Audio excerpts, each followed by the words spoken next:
Hello mga ka-super kasari! Welcome back again sa ating yaw-yawan time bago mag-closing time. Time check tayo ay 10 minutes na lang mag-12 a.m. na.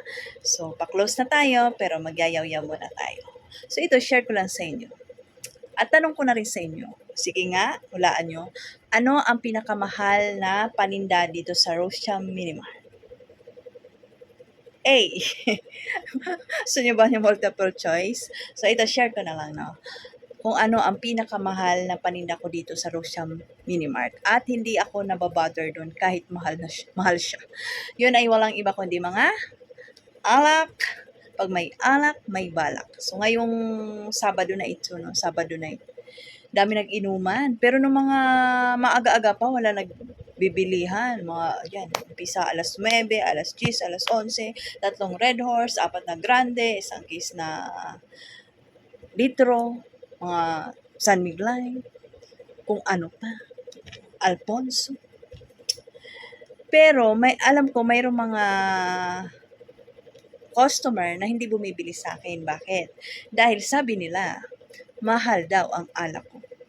'Di ba? Pero wala silang choice. Pagdating ng mga alas 9, alas 10, alas 11, alas 12, wala silang choice kundi bumili sa akin. Bakit? Dahil close na ang ibang tindahan o kaya wala ng stocks ang ibang tindahan. Kaya wag tayong ano lang yung pababaan ng presyo, wag tayo dun, hindi tayo kikita dun. Alam niyo sinasabi ko talaga, kung may mahal akong paninda ay yun ay alak. Bakit? Hindi naman siya mahal na mahal, no? Kasi ang ano ko lang naman dyan, mark up ko dyan ay 15 to 20%. Sagad na ang 20% dyan. Pero nandun lang yan, nagre-range sa 15%. Pero namamahalan pa sila, no? Kasi ang Alfonso ko 300, ang Red Horse ko, Red Horse Grande 120 litro, 60 ang maliit. So, ang San Mig Light ko, San Mig Apple, same lang 50. No? Kasi, sabi ni Tumer, doon daw sa kabilang tindahan, ang maliit na Red Horse ay 58 lang. Sa akin, 60. Ang malaki ay 115, sa akin 120. Diba? Sabi ko, it's okay. My store, my price. Sabi ko nga, I pay for the taxes dyan sa mga alak na yan. Kaya hindi pwede ako magbaba dyan. Alam niyo mga ka-super, no, mayroon tayong mga kasari sa ibang lugar na halos 2 to 5 na lang ang tubo nila sa mga alak nila dahil gusto nila makabenta sila. No? So, kung ginagawa kong diskarte, stay ako sa price ko. My store, my price. Bumili sa akin o hindi, wapakels ako. Pero alam ko, bibili ka sa akin pag wala ka ng ibang mabilhan. Bakit? Ito lang mga tips, siguraduhin marami kang stocks. Kaya dapat full stock wapak ang mga alak mo. Hindi ka talaga pwede mawalan. Dahil pag nawalan ng kapitbahay, sa'yo yan pupunta kahit mahal ka pa, bibili yan. Dahil ang alak, kahit isla bumili ng bigas, basta may pambili ng alak. Di ba? Alam nyo, yung, yung bibili nga na ng bigas nila, mas ibibili pa nila ng alak. Di ba? Kasi nga alak is life sa kanila, sa mga manginginom, lalong-lalo sa mga construction worker, no? Kasi hodang di sila makabili ng bigas, basta makabili lang sila ng Red Horse.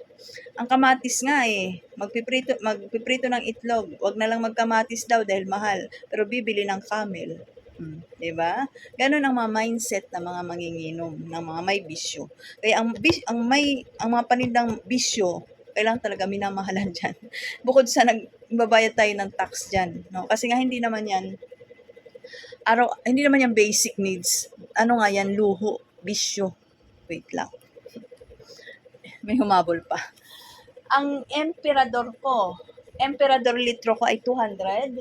155 ang long neck, pero ang mga MP naman ay madalang lang yan sa madalang pa yan sa liwanag ng buwan ang mga MP lights. Ang mabenta talaga ay Alfonso at mga San Miguel Brewery, mga Red Horse Grande talaga. At sa Alfonso naman, nag-stay lang ako sa 300. Kasi, diskarte din natin mga negosyante. Hindi, syempre mayroon kang isa dapat na panghatak sa mga customer. Sa Alfonso ko, 300 lang. Ang benta ng iba, 310, 320. Pero sa akin, 300 lang. Ang gin bilog ko, 75. Oh, sa iba daw 70, okay lang. Sabi ko, sa akin 75. Hindi ako yung 'pag nakakarinig sabihin, sa kabila 75 ako, "Ay, sige 70 ko na lang." Sa kabila ano, "Te 70, ay sige 65 ko na lang." No, no, no, no. Basta lagi ko lang sinabi, my store, my price, my rules. Kung ayaw bumili, okay lang. Hindi naman mapapanis yung mga alak na yan. Pero hindi yan sabi mong hindi bibili. Bibilhin at mabibilhin din yan dahil nga, bisyo is life. Mm. Kahit gaano pa yan kamahal, lalong-lalo na kung ganitong oras na open pa ang Rosia Minimart at wala silang mabilhan. Dapat nga pag ganitong oras, mas higher price ko na yan dahil nga may ano na eh. Ano na tayo eh, tawag dito, GY na, graveyard shift na, 'di ba? Midnight na. Nandun na tayo sa 24 hours, 'di ba? Papunta na tayo dun sa convenience store na 24 hours, dapat mas mahal na. Pero ako, yun pa rin. Kung ano yung presyo ko, yun pa rin talaga, no? So, kahit sabihin nila, ay, kulang ng ganyan, babalik ko, 120. Pag walang bote, automatic deposit. Pero ang deposit ko, 5 lang. Kasi nga, 120 plus 5, 125. No? Kasi, ang inaano ko yan, kaya 120. Kasi, di ba, dapat 115. Ang SRP price yan, 115 eh. Pero 120, in case na wala silang boteng dala, na saktong-sakto na ng pera na, at least hindi ka lugi. Diba? Ganon, utak negosyante. Huwag tayong mag-ano sa kanila, alak yan eh. Bisyo yan eh. At saka, hindi ako masyado nagpapautang pag alak. Umiinit ang ulo ko pag nangungutang ng alak. Kasi unang-una, hindi yan basic needs. Bisyo mo yan, panindigan mo. Ganon, di ba? At magreklamo ka mahal, okay lang. Di ba? Kung may mura naman ako ditong paninda, yun ay mga basic. Mga sabon, yan, sabon, mga shampoo, mga ano pa, mga asukal.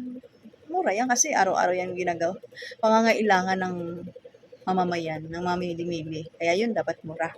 No? Pero yung mga alak na talagang pambisyo, dapat mahal talaga yan. So, hindi ako pabor dun sa mga pababaan ng presyo sa alak na may mga nagpi-PM sa akin, nagko-comment na sila daw pag hindi pwedeng magtaas kasi nga wala nang bibili. Ako, confident pa din ako na kahit mahal ang alak ko, may bibili at may bibili. Basta, consistent ka lang sa ginagawa mo. Ito lang talaga ang tips ko. Yung stocks mo, huwag ka magpapawala. Dapat lagi kang may stocks. Kasi, ang ibang tindahan, pag yan nawala ng stocks, kahit mahal ka, sa'yo pa rin bibili yan. At, syempre, yung oras ko, katulad nga yung oras ko, hanggang alas 12 ako, wala na silang mabilhan, ako bukas pa, bibili at bibili sila. At yun ang nangyayari. Yung mga hindi bumibili sa akin dahil mahal, pagdating alas 9, alas 10, alas 11, alas 12, andyan na sila, pila-pila sila. Kahit pa-close na ako, kumakatok yan. Di ba? Sabi, alak, nagmamakaawa, baka pwede pa makabili. O, di ba? So, yun ang ano natin. Yan yung advantage natin. Kasi nga, may mga stocks tayo at anong oras na tayo nagsasara? Late na din tayo magsara. Pero sa presyo, hindi kung gusto mo dun sa mura, hindi dun ka. Dito sa akin, mahal ako eh. Di ba? Kamahal-mahal ako. Ganun. O sa, yun lang, Cheka. Thank you for watching. Have a blessed night and see you tomorrow. Mabuhay tayong lahat. Sana nakabenta kayo ngayong araw ng Sabado at mukhang madami-dami akong bibilangin ngayong araw ng Sabado. Dahil nga maraming nagbilihan ng alaks. Pag may alaks, may balaks. At saka yung iba walang angal. Bayad lang yan. Lalo pag lasing na, ay naku. Hugot 1,000, bayad. Wala na. Diba? Suk-suk-sukle, suk-suk, ganun. O siya, yun lang. Bye-bye.